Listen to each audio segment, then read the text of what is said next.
Friends, നമ്മളിപ്പോൾ ഉള്ളത് ഇരാറ്റുപേട്ടയിലെ അരുവിത്രപ്പള്ളിയുടെ പാലത്തിനോട് അടുത്തിരിക്കുന്ന ഇന്ത്യൻ റെസ്റ്റോ കഫേയിലാണ്. നമ്മളിവിടെ ഒരാൾക്ക് വേണ്ടി വെയിറ്റ് ചെയ്യുകയാണ്. നമ്മുടെ ഇരാറ്റുപേട്ടക്കാരായ ജനങ്ങൾ വളർത്തി വലുതാക്കിയ ഒരു ചെറിയ കലാകാരൻ. ചെറിയ കലാകാരനല്ല, ഒരു വലിയ കലാകാരനാണ്. അല്ല, ചെറിയ കലാകാരനാണ്. വലിയ കലാകാരൻ. അങ്ങനെ വലിയ കലാകാരനാണ്. ആളെ കൊണ്ട് പ്രായം പക്വത ഞാൻ ചെറിയ കലാകാരൻ പറഞ്ഞ തോറ്റു തന്നെ. ആളിനെ കണ്ടിട്ട് മാത്രമല്ല, ആളുടെ കഴിവുകൊണ്ടും കൂടി. അതാണ് ഞാൻ പറഞ്ഞത്, ചെറിയ കലാകാരൻ എന്ന് പറഞ്ഞത്. നീ ബോഡി ഷേമിംഗ് ആണെങ്കിൽ ആളുടെ കഴിവ് വെച്ചാൽ ഞാൻ പറഞ്ഞത്. ആവശ്യത്തെ വർത്താനം പറയാം. സമാധാനം തരത്തില്ല. ഒരാൾ വന്നിരിക്കുക കണ്ടില്ലേ? സമയം ലേറ്റ് ആയി പോയി, ഞാൻ കുറച്ച് ലേറ്റ് ആയി പോയി. നിങ്ങൾ ഇവിടെ കിടന്ന് എന്തിനാ ഈ അടിയും ബഹളമൊക്കെ ഉണ്ടാക്കുന്നത്? എൻ്റെ പൊന്ന്, ഞാൻ അവിടെ നിന്ന് തൊട്ട് ശ്രദ്ധിക്കുക. ഈ അലമ്പും ബഹളമൊക്കെ ആയിട്ട് നിങ്ങൾ ഓരോ പണി ഒപ്പിച്ചിരിക്കുന്നത്. എൻ്റെ പൊന്നു മച്ചാന്മാരെ, ഒന്നും പറയണ്ട. സമാധാനമൊക്കെ നമ്മളിപ്പോൾ നൽകാൻ പോവാ. സമാധാന പുസ്തകത്തിന്റെ കാര്യം പറയാനാണ് ഞാൻ വന്നിരിക്കുന്നത്. അപ്പൊ നമുക്ക് തുടങ്ങുമല്ലേ? തുടങ്ങാം. നമ്മുടെ കൊച്ചിന്റെ ഈർപ്പൂന്റെ പടം സമാധാന പുസ്തകം എന്ന പേര്. അപ്പൊ ജൂലൈ 19 എന്നെ കൂടെ ആവശ്യമില്ലാത്തത് പറയിപ്പിക്കരുത്. നമ്മൾ ഈ പുതുപ്പള്ളിയുടെ ജനനായകനായിട്ട് ഇരിക്കാൻ സാധിച്ചത് മാനിഫെസ്റ്റോയിൽ പറയുന്നത് അഴിമതിരഹിതമായ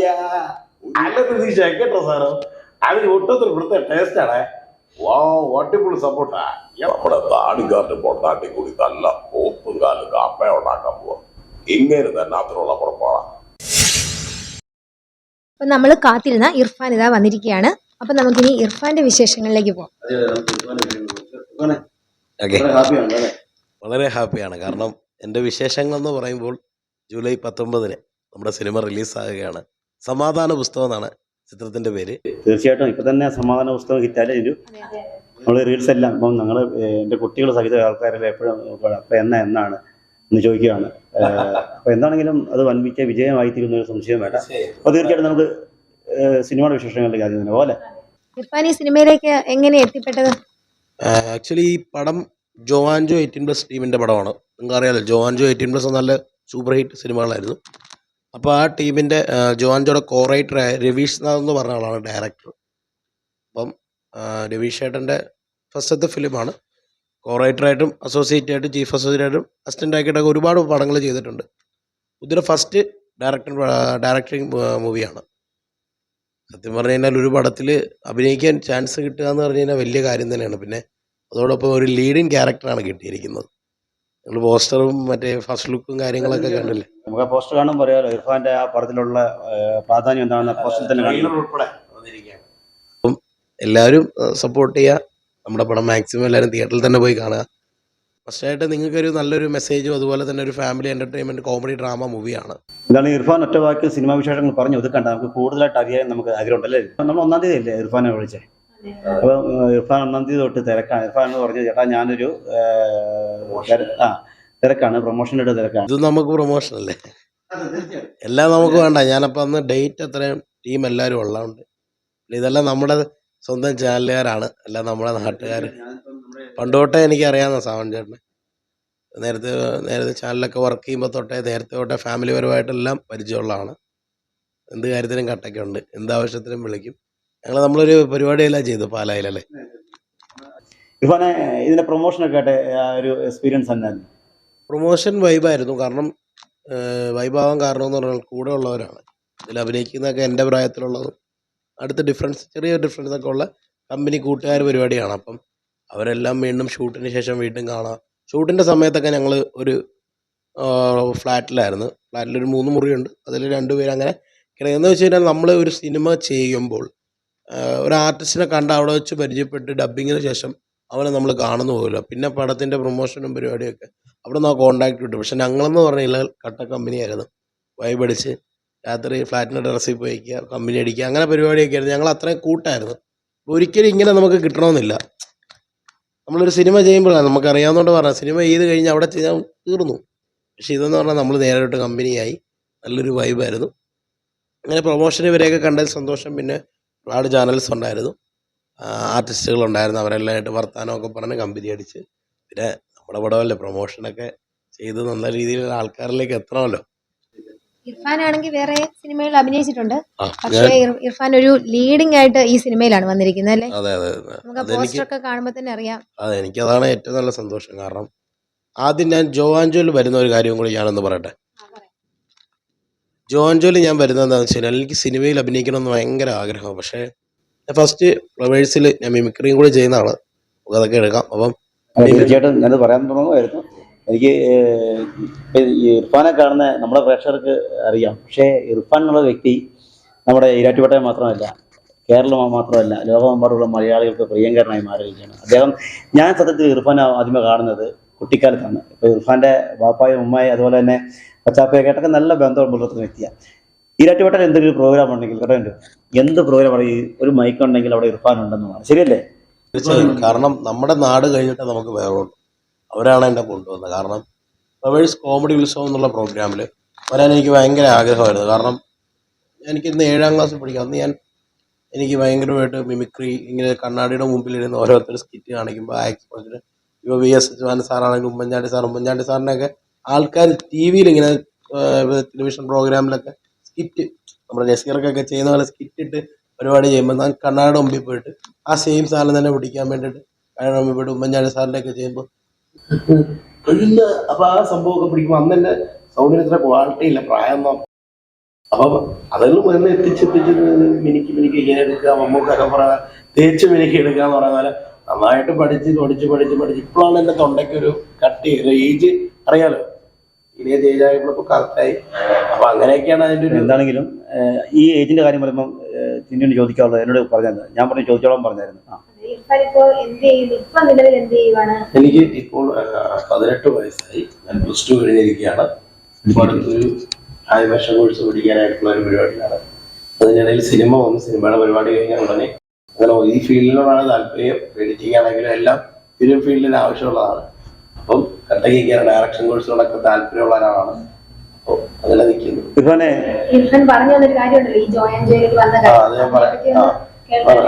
പറയാന്ന് വെച്ച് കഴിഞ്ഞാൽ ഞാൻ അങ്ങനെ മിമിക്രിയിൽ വന്നതിന് ശേഷം ഫ്ലവേഴ്സിൽ വന്നു. അതെന്റെ ഒരു വലിയ അങ്ങനെ അതിൽ വന്നതിന് ശേഷമാണ് ഞാൻ മിമിക്രിയിലേക്ക് കൂടുതലായിട്ട് വന്നത്. ഒരുപാട് പ്രോഗ്രാംസ് ആയി. ചേട്ടൻ പറഞ്ഞ പോലെ ഇവിടെ പ്രോഗ്രാം ഒരു ചെറിയ ഇനാഗ്രേഷൻ പരിപാടിയൊക്കെ ഫസ്റ്റ് ടൈം അത്ര ചെറുപ്പത്തിൽ കിട്ടാന്ന് പറയാൻ എന്നെ സംബന്ധിച്ചിടത്തോളം ഇപ്പോഴും വലിയ കാര്യമാണ്. അപ്പൊ അങ്ങനെ വന്ന് ഞാൻ ആ ഫ്ലോറിൽ വെച്ച് പറഞ്ഞു, ചേട്ടാ ബിജു ചേട്ടന് ടിനിട്ടോമല്ലോ ഉണ്ട് ചേട്ടാ, എൻ്റെ ആഗ്രഹം സിനിമയാണ്. അന്ന് അവൻ്റെ പ്രായത്തിന് വെച്ചിട്ട് ഞാൻ ഇത്രയുടെ വർത്താനമൊക്കെ പറയുമ്പോൾ ഇത്രയും പക്വതയായിട്ട് സംസാരിക്കുമ്പോൾ ഇർഫാന് നല്ല പക്വതയും കാര്യങ്ങളൊക്കെ ഉണ്ട്. 19 വയസ്സുള്ള ആർട്ടിസ്റ്റിന്റെ പക്വതയാണെന്ന് തിരിച്ചേട്ടൻ എന്ന് പറയും. ഇർഫാൻ ഉറപ്പായിട്ട് സിനിമയിലേക്ക് വരും എന്ന് പറഞ്ഞു. അന്ന് പോയി ഒരു 3-4 വർഷമായിട്ട് വലിയൊരു ഇതൊന്നും ഇല്ല. കാരണം ഞാൻ ഒരുപാട് ഓഡിഷൻ അറ്റൻഡ് ചെയ്തു. എറണാകുളത്ത് ഇവിടെ നല്ലൂർ കിട്ടിയ നേരെ ബസ് പോയി ശരിക്കും കഷ്ടപ്പെട്ടല്ലേ? ഓഡീഷന് ഇഷ്ടംപോലെ പോയി. ഓഡീഷന് പോയിട്ട് കിട്ടുന്നവർക്കെല്ലാം എന്നെ ഇഷ്ടപ്പെട്ടു. കാരണം എന്ന് വെച്ച് കഴിഞ്ഞാല് ഒരു ഈ സൈസും അതുപോലെ പറഞ്ഞ മിമിക്രിയൊക്കെ ചെയ്യുമ്പോൾ PC ജോർജ് സാറിന്റെ ആണെങ്കിലും ഉമ്മൻചാണ്ടി സാറിനൊക്കെ ചെയ്യുമ്പോൾ ആൾക്കാർക്ക് ഒരു ഇഷ്ടം. ഇപ്പൊ ഇങ്ങനെ വിളിക്കാടാ സെറ്റാന്നൊക്കെ പറയാം. എല്ലാവരും ഒരു വർത്താനം വിളി. ഈ വിളിയും കാത്ത് നമ്മൾ ഒത്തിരി കുറവാളിരിക്കും. പക്ഷെ അതൊന്നും വലിയ തോന്നില്ല. അങ്ങനെ ഒരു ദിവസം ഇരിക്കുമ്പോഴാണ് ഞങ്ങൾ പണ്ടൊരു വെബ് സീരീസ് തുടങ്ങാൻ പറ്റും. അതും അങ്ങനെ നടന്നില്ല. എല്ലാവരും വീഴ്ച അത് നടക്കാൻ വന്നപ്പോൾ അവിടെ വെച്ചൊരു ചേട്ടനായിട്ട് കമ്പനി ആയി. അപ്പൊ ആ ചേട്ടൻ വിഷ്ണു എന്നാണ് പുള്ളിയുടെ പേര്. അപ്പം പുള്ളി എനിക്കൊരു മെസ്സേജ് ഇട്ടായിരുന്നു. അപ്പൊ ഞാൻ 2022 ഞാൻ ഉച്ച കഴിഞ്ഞ് ചോറെല്ലാം ഉണ്ട് കഴിഞ്ഞ് ഇരിക്കും. ഫോണിലൊരു മെസ്സേജ് 15 വയസ്സുള്ള ഒരു കുട്ടി ആവശ്യമുള്ളത്. എനിക്ക് 15 വയസ്സുള്ള 3 വർഷം 15 വയസ്സുള്ള ഒരു കുട്ടി ആവശ്യമുള്ള ഒരു മെസ്സേജാണ്. അപ്പോഴത്തെ വെപ്രാളത്തിൽ ഫോണിൽ നിന്ന് 2 ഫോട്ടോയും 2 കോണ്ടന്റ് ക്രിയേറ്റ് ചെയ്ത് വീഡിയോസും ഇട്ട് കൊടുത്തു. അപ്പോൾ അവിടുന്ന് പെട്ടെന്ന് വിളിച്ചിട്ട് പറഞ്ഞു, ഇർഫാനെ നിന്നെ ഡയറക്ടർക്ക് ഇഷ്ടപ്പെട്ടിട്ടുണ്ട്, നാളെ തന്നെ ഇന്ന സ്ഥലത്ത് പറഞ്ഞു. ഫുൾ എക്സൈറ്റ്മെന്റ് എത്തി ചെന്നപ്പോൾ മാത്യൂസും നെസ്ലനും നിഖിലേച്ചും എല്ലാം അങ്ങനെ കുറെ ആർട്ടിസ്റ്റുകൾ വന്നിരിക്കുക.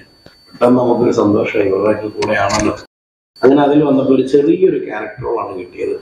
അപ്പൊ അവിടെ ആ ചെറിയൊരു ക്യാരക്ടറുകൾ തിയേറ്ററിൽ ഒരുപാട് ചിരി കൊണ്ടത് ചെയ്യാം. ആ ട്യൂഷൻ ക്ലാസ്സിലെ കൈയക്ഷരം പിടിക്കുന്നത് എന്റെ സീനൊക്കെ ഇങ്ങനെ പറയുമ്പോഴായിരിക്കും ആൾക്കാർക്ക് കണക്ട് ആവുന്നത്. അല്ലെങ്കിൽ ഇവിടെ ആൾക്കാർ തന്നെ പോകും. ആ ട്യൂഷൻ ലെറ്റർ പഠിക്കുന്ന സീനകത്ത് കോപ്പി അടിക്കുന്ന സംഭവമല്ല. വലിയൊരു സംഭവമായിരുന്നു. അതിനാണ് സിനിമയിലേക്ക് നോക്കുന്നത്. എന്തായാലും ഇർഫാന്റെ ആഗ്രഹപ്രകാരം ഇർഫാന്റെ ആഗ്രഹം സാധിച്ചിരിക്കുകയാണ്. സിനിമയിൽ അഭിനയിക്കണം എന്നുള്ളതായിരുന്നു ഇർഫാന്റെ ആഗ്രഹം. അത് നല്ലൊരു മെയിൻ വേഷം തന്നെ കിട്ടിയിരിക്കുകയാണ്. ഇർഫാനെ നമ്മൾ സിനിമയുടെ വിശേഷങ്ങൾ പറഞ്ഞു. ഇനി പുതിയ സിനിമയിലേക്ക് വല്ല ക്ഷണങ്ങൾ വല്ലതും ഓൾറെഡി ഉണ്ടോ? ഒരു പടം ഇങ്ങനെ നിൽക്കുകയാണ്. അത് ഡിസ്കഷൻ നടക്കുന്നു, ഒന്നും ആയിട്ടില്ല, പരിപാടി നടക്കുന്നുള്ളൂ. സ്ക്രിപ്റ്റിൻ്റെ ഡ്രാഫ്റ്റ് പരിപാടി ഉടനെ ഷൂട്ടുണ്ട്. എന്നാലും ഇയറിൽ തന്നെ ഷൂട്ട് കാണും. അങ്ങനെ നിൽക്കുന്നു ഇപ്പോൾ. ഇപ്പൊ കേട്ടില്ലേ, ഇർഫാൻ നല്ലൊരു മിമിക്രി ആർട്ടിസ്റ്റ് കൂടിയാണെന്ന് നമ്മൾ കേട്ടു. അപ്പം നമ്മുടെ പ്രേക്ഷകർ കൂടെ അതൊന്ന് കാണണ്ടേ ഇർഫാന്റെ ആ കഴിവും കൂടെ. അതെ, മിമിക്രിയുടെ കാര്യം പറഞ്ഞപ്പോൾ, മിമിക്രി എന്ന് പറയുമ്പോൾ ഞാൻ ഈ പറഞ്ഞ പോലെ 5ാം ക്ലാസ് തൊട്ട് പഠിക്കാൻ തുടങ്ങിയതാണ്. അപ്പം അന്നത്തെ ഈ നേരത്തെ പറഞ്ഞ ശബ്ദത്തിൻ്റെ ഒക്കെ കട്ടിയും ബേസ് ബാസൊന്നും ഇല്ല. ഇപ്പോഴാണ് കുറച്ചുകൂടെ ഒന്ന് സെറ്റായത്. അപ്പൊ അന്ന് ഞാൻ ഫ്ലവേഴ്സിൽ പോയി, അവിടെ നിന്നൊരു തുടക്കം. പിന്നെ ഇപ്പൊ ആർട്ടിസ്റ്റുകളൊക്കെ ചെയ്യുന്നു. അല്ല, ഞാൻ ഈ കാര്യം ഒന്ന് ചോദിക്കണമെന്ന് തോന്നില്ല ഇർഫാനെ.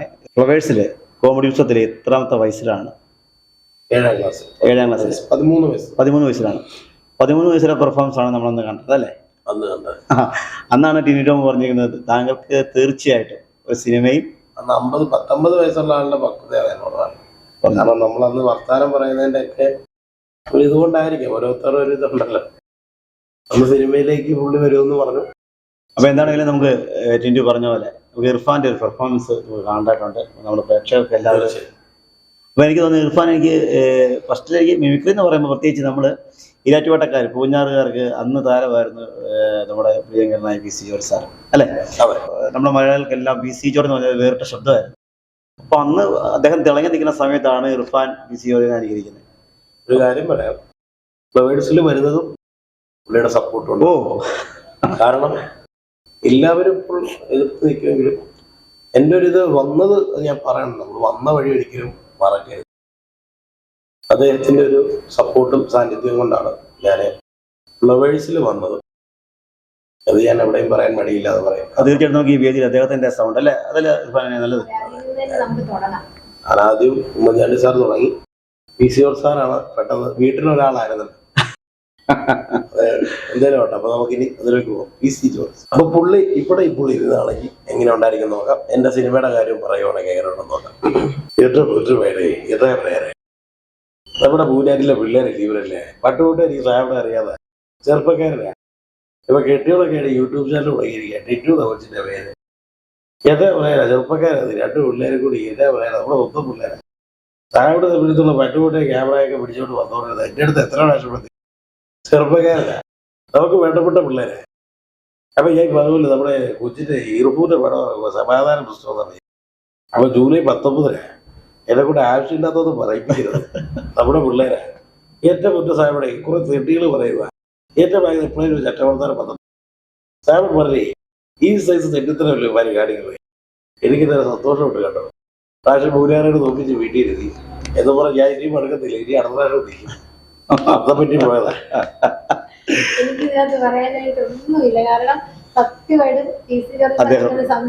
അതേ ഫീൽ ഉണ്ടായി. ഇർഫാൻ അപ്പോൾ അതിമനോഹരമായിരുന്നു. വെച്ചാൽ ഇർഫാൻ അറിയാലോ, ഇർഫാൻ എന്ന് പറയുമ്പോൾ തന്നെ ആൾക്കാരുടെ മനസ്സിൽ ഫസ്റ്റ് കയറി വരുന്നത് ഈ ഒരു സൗണ്ട്. എനിക്ക് തോന്നുന്നു അന്ന് തീർച്ചയായിട്ടും ഞാൻ ഇപ്പോഴും ഓർക്കുന്നു, ഇർഫാൻ കുഞ്ഞതായിരുന്നു കേട്ടോ. കുഞ്ഞതായിരുന്നു ഇർഫാൻ കടയുടെ ഉദ്ഘാടനത്തിലൊക്കെ ഇർഫാൻ വന്നു. അദ്ദേഹം ഇരിക്കുമ്പോൾ ഈ സൗണ്ട് നോക്കുമ്പോൾ ഞെട്ടിപ്പോടുന്നു. ഞാൻ സത്യത്തിൽ ഞാൻ ധരിച്ചു പോയിട്ടുണ്ട്. അന്ന് ഞാൻ മാധ്യമരംഗത്തുള്ളതുകൊണ്ട് ഞാൻ ഈ ന്യൂസ് എടുക്കാനൊക്കെ വരുമ്പോഴേ അങ്ങനെയാണ് ഈ ഫീൽഡിനായിട്ട് കറക്റ്റ് അറിയാവുന്നതാണ്. അപ്പൊ നമുക്ക് അടുത്ത ആരാണ് ഇർഫാൻ? ഇനി ഇർഫാൻ ഇഷ്ടം അല്ലേ? അങ്ങനെയാണ്. ഇനി കുറച്ചു നേരം ഞാൻ പരിപാടി തുടങ്ങാം. എന്താന്ന് വെച്ച് കഴിഞ്ഞാൽ ഇനി നമുക്ക് എല്ലാവർക്കും അറിയാവുന്ന ഒരാൾ തന്നെയാണ് നമ്മുടെ പുതുപ്പള്ളിയുടെ സ്വന്തം ഉമ്മൻചാണ്ടി സാർ. ഉമ്മൻചാണ്ടി സാറിന് തൊണ്ടയ്ക്കൊരു ലാസ്റ്റത്തെ പുള്ളിയുടെ ടൈമില് തൊണ്ടയ്ക്കൊരു ചെറിയ പ്രശ്നമൊക്കെ. അപ്പൊ പുള്ളിയുടെ ആ ഒരു സംഭവം നമുക്ക് നോക്കാം. കഴിഞ്ഞ 83 വർഷമായിട്ട് ഈ പുതുപ്പള്ളിയുടെ ജനനായകനായിട്ട് ഇരിക്കാൻ സാധിച്ചത് ഒരുപാട് സന്തോഷമുണ്ട്. പിന്നെ ഒരിക്കലും പുതുപ്പള്ളി കൈവിടില്ല. അതിന്റെ വലിയൊരു ഉദാഹരണമാണ് കഴിഞ്ഞ കുറെ നാളുകൾക്ക് മുമ്പ് എന്റെ ചാട്ടി വരെ പുതുപ്പള്ളിയിൽ ജനങ്ങൾ ജയിപ്പിച്ചത്. എന്താ ഇതിന്റെ പറയാനുള്ളത്? ഒന്നും പറയാനില്ല. എനിക്ക് പറയാനുള്ളത് എന്താന്ന് വെച്ചാല്, ഇപ്പൊ നമ്മളൊരാളുടെ സൗണ്ട് എടുക്കുക മാത്രമല്ല, അവര് സംസാരിക്കുന്ന അതും കൂടെ ഒന്ന് എന്ന് പറഞ്ഞു കഴിഞ്ഞപ്പം ആ ഒരു ഇപ്പം കാണുന്ന പ്രേക്ഷകൻ ആ സാധനം ഫീല് കിട്ടണമെന്നുണ്ടെങ്കിൽ ഞാൻ ബാനാണ്. ഇപ്പൊ ഞാനിപ്പോ ഒരു ഫിഗറും ഇല്ല കഴിഞ്ഞ 53 വർഷമായിട്ട് അപ്പൊ ഒരു സാധനം നിങ്ങൾക്ക് കിട്ടണമെന്നില്ല. ഇപ്പൊ BC ജോർജ് സാറ് നിൽക്കുമ്പോൾ ഞാനിങ്ങനെ നിൽക്കും, പുള്ളി എഴുന്നേറ്റിരിക്കണം, പുള്ളിയുടെ ഒരു ശൈലിയും കൂടി കാണുന്നത്. അപ്പൊ ഓരോരുത്തർ ചെയ്യുമ്പോൾ അവരുടെ ഇപ്പൊ ഉമ്മൻചാണ്ടി VS സാറ് ചെയ്യുമ്പോൾ അത്ര കേരളത്തിൽ ഓരോരു സുഖവും ഇല്ല. സാധനം പിടിച്ചത് കേട്ടോ അടുത്ത് VS സാറ് UDFിന്റെ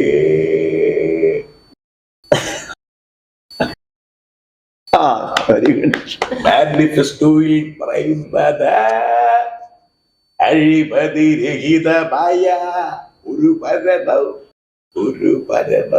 കാഴ്ചവെക്കും എന്നാണ്. അത് കേട്ട എനിക്കുണ്ടായ ചിരിക്ക് അവസാനമുണ്ടായില്ല.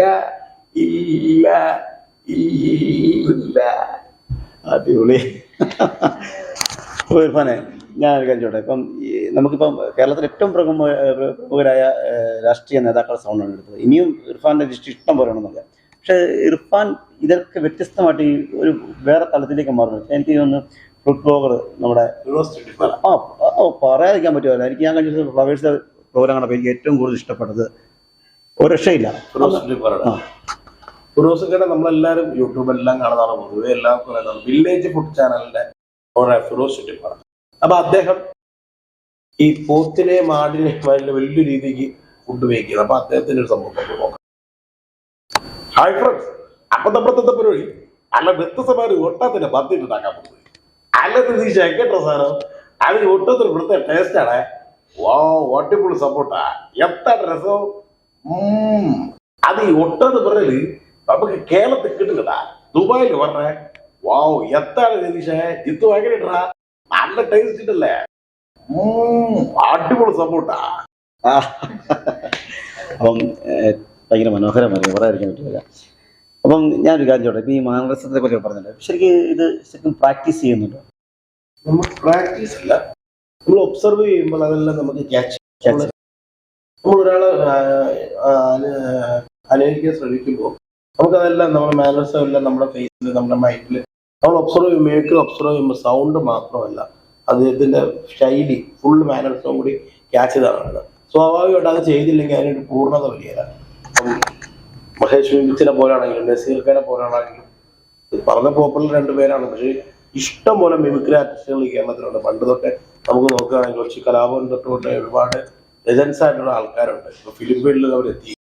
അപ്പൊ അവരെ പോലുള്ളവരോട് ചോദിച്ചാൽ അവർ പറയും നമ്മൾ പഠിക്കുമ്പോൾ അതനുസരിച്ച് അതിന്റെ ക്യാച്ച് ചെയ്ത മാനേഴ്സും നമുക്ക് കിട്ടുന്നതുകൊണ്ടാണ് അതിലൊരു പൂർണ്ണത വരുള്ളൂ. ഇപ്പൊ ഞാനത് ചെയ്തില്ലെങ്കിൽ അതിനൊരു രസവും കാണുക. തീർച്ചയായിട്ടും നമുക്ക് ആ വോയിസ് കേൾക്കുമ്പം ആ മാനസം കാണുമ്പോഴാണ് ഫീൽ കിട്ടുന്നത്. അതുപോലെ തന്നെ ഒരു ഫുഡ് ബ്ലോഗറാണ് നമ്മുടെ കോട്ടയത്തിലെ താടിക്കാരൻ ക്യാമ്പ് സെറ്റ്. അതൊരു താടിക്കാരനും പൊണ്ടാട്ടിയായിട്ടുള്ള ഒരു വ്ലോഗ് പരിപാടി നമുക്കറിയാം. അപ്പം ആ സംവിധാനം കൂടെ നമുക്ക് ആ പുള്ളിയുടെ സൗണ്ട് കൂടെ നമുക്ക് കേട്ടുപോകും. നമ്മുടെ താടിക്കാരനും പൊണ്ടാട്ടി കൂടി നല്ല പോപ്പും കാലും കാപ്പ ഉണ്ടാക്കാൻ പോവാം. ഇങ്ങനെ തന്നെ അതിനുള്ള പുറപ്പാടാണ്. താണ്ടെ നല്ല പുട്ട പോപ്പും കാലും കാപ്പ എന്തെങ്കിലൊക്കെ നടക്കും. കപ്പ എന്നൊക്കെ പറയാം, നമ്മുടെ കോട്ടയം കപ്പയാ കപ്പ എന്നാ ഉണ്ടാവും. എന്നാ ഒരു രസമാ നോക്കി. താണ്ടെ നമ്മുടെ താടിക്കാരൻ സൂസപ്പെ കൂടി നല്ല പുട്ട പോപ്പും കാലും ഉണ്ട്. എന്നാ വേണം. അടിപൊളി. രക്ഷയില്ല. ഫിറോസ് അത് മൈൻഡിൽ കയറി പോയി. അപ്പം അത് ഈ ക്യാമ്പ് സെറ്റേഴ്സിന്റെ റീലിട്ടു പുള്ളി കമന്റ്. അത് ഞാൻ ചോദിക്കാൻ നേരിട്ട് ഞാൻ കാണുമല്ലോ. ഞാൻ ഈ മിമിക്രി ചെയ്തിട്ട് ചിലവർ നമ്മൾ നേരിട്ട് കാണിക്കാൻ നമുക്ക് ഒരുപാടുണ്ട്. അങ്ങനെ കണ്ടത് ഇപ്പൊ എനിക്ക് ഏറ്റവും വലിയ സങ്കടം എന്ന് പറഞ്ഞു കഴിഞ്ഞാൽ ഇത്രയും നാളോട് എനിക്ക് ഉമ്മൻചാണ്ടി സാറിന് മുമ്പിൽ പ്രസന്റ് ചെയ്യാൻ പറ്റിയില്ല. നേരിട്ട് കണ്ടിട്ടുണ്ട്. പ്രസന്റ് ചെയ്യാൻ പറ്റിയിട്ടില്ല അദ്ദേഹത്തിന്. എന്റെ പ്രായം എനിക്കത് ഇപ്പൊ ഞാനാണെങ്കിൽ ഞാൻ വീട്ടിലാണെങ്കിൽ പോയി കാണാൻ. പക്ഷെ നമുക്ക് അന്ന് കാണാൻ പറ്റും. അതുപോലെ മാനസാറിന്റെ സൗണ്ട് മീറ്റ് ചെയ്യാം. മാനസാറിന്റെ ഒരു കാര്യം പറയാം. ഒരു ദിവസം വീട്ടിൽ പുള്ളിയുടെ മരണത്തിന് ശേഷം അന്ന് അദ്ദേഹത്തിന്റെ വൈഫ് ഇവിടെ ഉണ്ട്.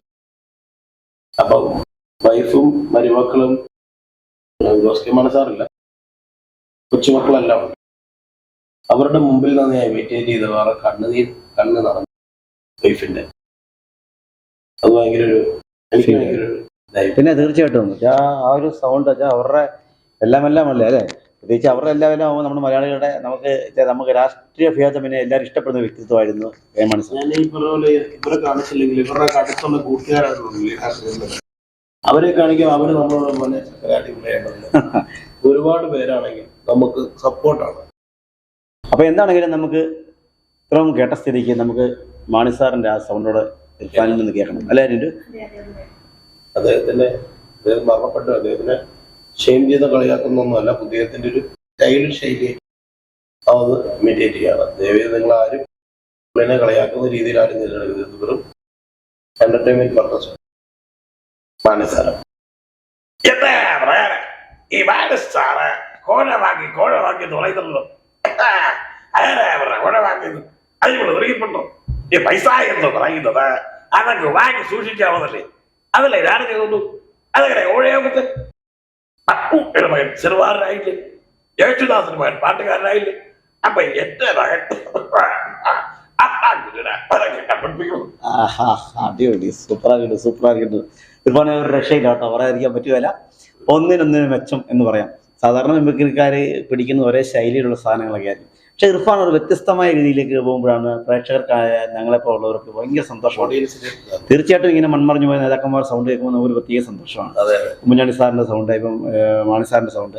അപ്പോഴാണ് നമുക്ക് ഇർഫാനെ നമുക്ക് കുറച്ച് കാര്യങ്ങളോട് ചോദിക്കാനുണ്ട്. അതിന് മുമ്പ് നമ്മുടെ ജോണിയാന്റണി ജോണി ചേട്ടനും അതുപോലെ നമ്മുടെ ജാഫ്രിക്കയുടെ കൂമനുണ്ട്, പല മറ്റ് 2 വേരിയേഷൻ ഫീലിങ്സ് ഉള്ളതാണ്. മറ്റേന്ന് പറഞ്ഞാൽ നമ്മൾ ഈ കെട്ടിയോണ്ട മാലകളിലൊക്കെ കണ്ടിട്ടുള്ളത് എന്നെ പറയാനേ നമ്മുടെ കുടിയാറ്റിന്റെ നമുക്ക് ഒരു ആലോചന പറഞ്ഞാല് തെക്കൻ കാനഡയിലാന്നാ പറഞ്ഞേ. ചർച്ചയിലൊക്കെ പയ്യനാവേ എന്റെ രസമാക്കി ഒപ്പിച്ചു വെച്ചേക്കണേ. ഈ ഒരു ട്രാക്കാണ് നമ്മൾ കേട്ടിരിക്കുന്നത്. തീർച്ചയായും കൂമനിൽ വരുമ്പോൾ as a character also full ചേഞ്ചാണ്. നല്ലൊരു പാട്ട്, പുള്ളിയുടെ റോൾ അടിപൊളി, നെഗറ്റീവ് ഷെയ്ഡിൽ വരുന്നത്. ആ ഡയലോഗ് നമുക്ക് നോക്കാം. എത്ര രസമുള്ളേ, ചെറുക്കത് കാശിന് പറ്റോണ്ട പണിയല്ല, ഒരു തൃപ്തി തന്നെ. കാശും മണ്ണോക്കല്ല മരുവെച്ച് കൂട്ടിയിട്ട് മനുഷ്യനോട് ഉറക്കമുണ്ട്. ഭൂതം നിധിയാക്കുന്നവരെ എനിക്കത് ഒരു തരിപ്പ് ഒരു സാറേ, ആ തരിപ്പോടെ മോഷിക്കുമ്പോൾ ഒരു സുഖമുണ്ട്. അല്ലാത്ത വീട്ടിൽ കിട്ടത്തില്ല സാർ. അതുകൊണ്ടാ എന്നൊക്കെ പറഞ്ഞാലും ഭയവാസാനെ കണ്ണന്റെ ജീവിതം എപ്പോ അവിടെ ഒരു പിടിവിടാന്നുള്ള ഭയം. എന്നെ പറയാനാ സാറേ. പറഞ്ഞ പോലെ തന്നെ ഈ വോയിസ് മാത്രമല്ല, ഈ മാനരസം കൂടെ വരുന്നതാണ് നമ്മളെ അട്രാക്റ്റീവ് ആക്കുന്നത്. അതുപോലെ തന്നെ നമ്മുടെ ജോണിച്ചേട്ടന് നമ്മള് പ്രത്യേകം നമ്മൾ പുള്ളി അഭിനയിക്കുന്ന ശരിക്കും സ്ലാങ്ങിലെല്ലാം ഉണ്ട്. പക്ഷെ അത് കാണുമ്പോൾ ആൾക്കാർക്ക് പുള്ളി ഇപ്പൊ ചുമ്മാ നമ്മുടെ ഹോമിലൊരു ഡയലോഗും 2 ഡിഫറെന്റ്. ഹോമിൽ പറയുമ്പോ ഇതൊക്കെ നിനക്ക് ഫോൺ ബുക്ക് ചെയ്യണോ, മൊബൈൽ റീചാർജ് ചെയ്യണോ, ഗ്യാസ് ബുക്ക് ചെയ്യണോ, എന്ത് വേണേ നടക്കും. പിന്നെ നിന്റെ കഥ പറച്ചില് നടക്കും തോന്നില്ല. എടാ ആദ്യം നിന്റെ പോലെടാ, നീ അവരോട് പറഞ്ഞു വിട്. ഇതായിരിക്കും പുള്ളിയുടെ നമ്മൾ കണ്ടിരിക്കുന്നത്. ഇനി പുള്ളിയുടെ ജോ ആന്റണി വരുമ്പോൾ ഒരു ഇളക്കും പുള്ളിയുടെ ചിരിയും എല്ലായിട്ട് വരും. എന്നെ പോലെ ലില്ലിക്കടി പോയിട്ട് അതുങ്ങൾ ഏതോ പ്രായം എന്നെ തിരുന്ന് കളയുന്നത്. അതിന്റെ പ്രസിഡന്റാ ഞാൻ തന്നെ ആളില്ലാണ്ടല്ലേ ക്ലിനിക്കിൽ പോകുന്നത്. ഇവിടെ ഒരാഴ്ച അതാണേ ഡൈവേഴ്സാ അമ്മച്ചി എന്താ ലില്ലിക്കുട്ടി എന്റെ അമ്മച്ചിയുടെ ആവശ്യമില്ലാത്ത പണി ഒപ്പിച്ച് വെച്ചേക്കും. ഈ വയസ്സാകാലത്ത് അല്ല നെല്ലി അടിച്ച് വിടാ ഇനി അതാ നമ്മളെ പണി.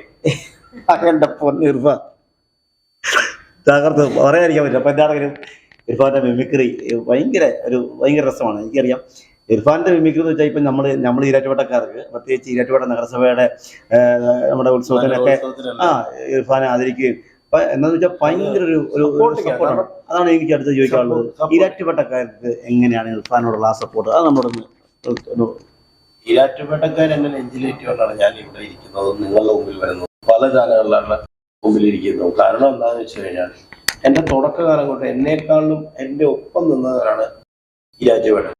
എൻ്റെ കൂട്ടുകാർ, ഫാമിലി, വേട്ടക്കാരെന്ന് പറയുമ്പോൾ ഇവിടെ വെച്ച് കാണുമ്പോഴെല്ലാവരും എടാ ഇർഫു എന്നാ വിശേഷം, എപ്പോഴാണ് സിനിമ ഇറങ്ങുന്നത് എന്ന് ചോദിക്കുമ്പോൾ നമുക്കൊരു സന്തോഷമാണ്. അവരും നമ്മളെ കാത്തിരിക്കണം.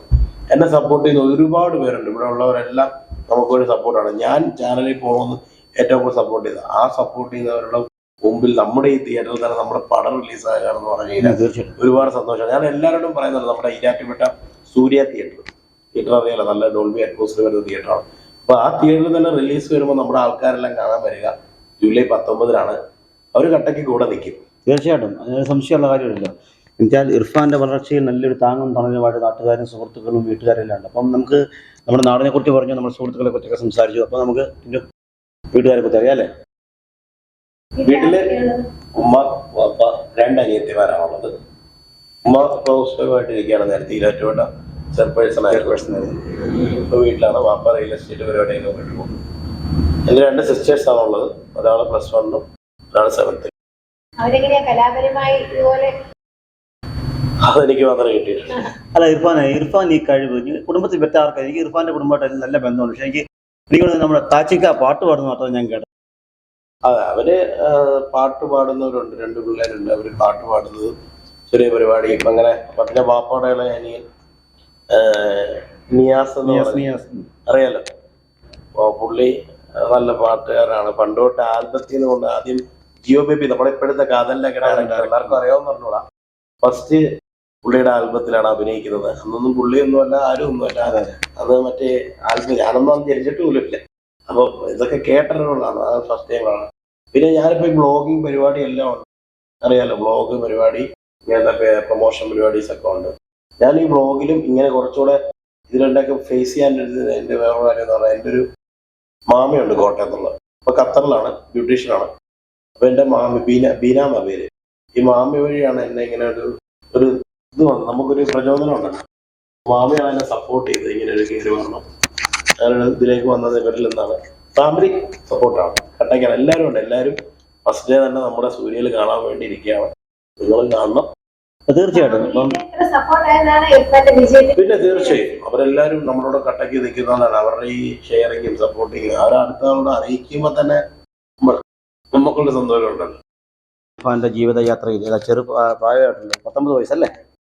18 വയസ്സ്. ഓക്കെ. ഈ 18 വയസ്സിൽ ഇർഫാൻ്റെ ആഗ്രഹങ്ങൾ, എനിക്ക് തോന്നുന്നു ഇർഫാൻ അന്ന് ഫ്ലവേഴ്സിൻ്റെ ഫ്ലോറിൽ പറഞ്ഞത് എനിക്ക് സിനിമാ നടനാകണമെന്നാണ്. അപ്പോൾ അന്ന് അവതാരകനായ മിഥുൻ പറഞ്ഞു, തീർച്ചയായിട്ടും നീ ഒരു സിനിമാ നടനായിരിക്കുമെന്ന് പറഞ്ഞു. അന്ന് ആ ഫ്ലോറിൽ ഞാൻ അവിടെ വെച്ച് പറഞ്ഞു, കഴിഞ്ഞ ദിവസം ആ ഫ്ലോറിൽ ഗസ്റ്റ് ആയിട്ട്. അത് നമുക്ക് തമ്പുരാൻ്റെ വലിയൊരു അനുഗ്രഹമാണ്. സംബന്ധിച്ചിടത്തോളം അത് വലിയൊരു കാര്യമാണ്. ഇർഫാനെ വലിയ ദൈവഭാഗ്യം, ഈശ്വരഭാഗ്യമുള്ള ഒരു വലിയ കലാകാരനാണ്. ഞാനിപ്പം ടിൻറ്റു പറഞ്ഞ പോലെ ഇർഫാൻ കാഴ്ചയിലുള്ള വലിപ്പമല്ല, പക്ഷെ ആ മനസ്സിനും അതുപോലെ തൻ്റെ കലാജീവിതത്തിലും നല്ല രീതിയിൽ തന്നെ വളരാൻ ഇർഫാന് കഴിയും. അപ്പോൾ എന്താണെങ്കിലും ഇർഫാനെ ഇനി ഭാവി ജീവിതത്തിൽ ഇർഫാന് ഞാൻ പറഞ്ഞല്ലോ, ഈ ചെറുപ്രായത്തിൽ തന്നെ ഇർഫാൻ്റെ ആഗ്രഹങ്ങളൊക്കെ സാധിച്ചു. ഇനി എന്താണ് ഇർഫാനുള്ള ആഗ്രഹങ്ങൾ? എന്തൊക്കെയാണ് ആഗ്രഹം? സിനിമയാണ്. അതിന് പൈസയും പരിപാടിയൊന്നുമല്ല, ഒരു ഇഷ്ടമുണ്ടല്ലോ നമുക്ക് ഇതിനോട്, ഒരു പാഷൻ. സിനിമയാണ് എൻ്റെ എല്ലാം കൊണ്ടും നിർത്തിയ സിനിമയാണ് എൻ്റെ എല്ലാം. എന്നിൽ നമുക്കൊരു പരിപാടി ആഗ്രഹം ഉണ്ടെങ്കിൽ നാളെ ഒരുത്തൻ പറയും, നമ്മള് കൂട്ടുകാരൻ കൂടെ വന്നിട്ടുള്ള നീ അതിന് ചേരണം. ഇപ്പൊ എനിക്കൊരു കാര്യം നിങ്ങളോടെല്ലാം പറയാനുള്ളത്, ശ്രദ്ധിച്ചു കേൾക്കേണ്ടതാണ്.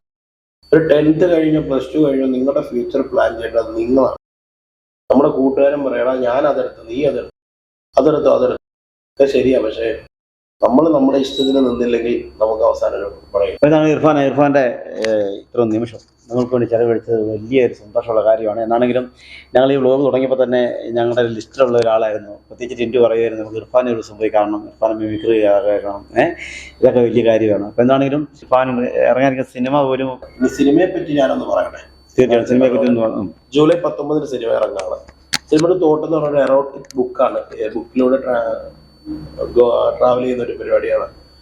എന്തായാലും ഒരു 2001 കാലഘട്ടം കാണിക്കുക, 2001 കാലഘട്ടം കാണിക്കുന്ന എറോട്ടിക് ബുക്കിനെ പറ്റിയിട്ടുള്ള ഒരു ഫണ്ണായിട്ടുള്ള എന്റർടൈൻമെന്റ് ആണ്. അതിൽ നിങ്ങൾക്ക് ഒരു പാരന്റിങ് മിസ്സായിപ്പോയതിന്റെ കാര്യം മെസ്സേജും കാര്യങ്ങളൊക്കെ നൽകുന്ന ഒരു സിനിമയാണ്. ഫസ്റ്റായിട്ട് തിയേറ്ററിൽ തന്നെ എക്സ്പീരിയൻസ് ചെയ്യേണ്ട പടമാണ്.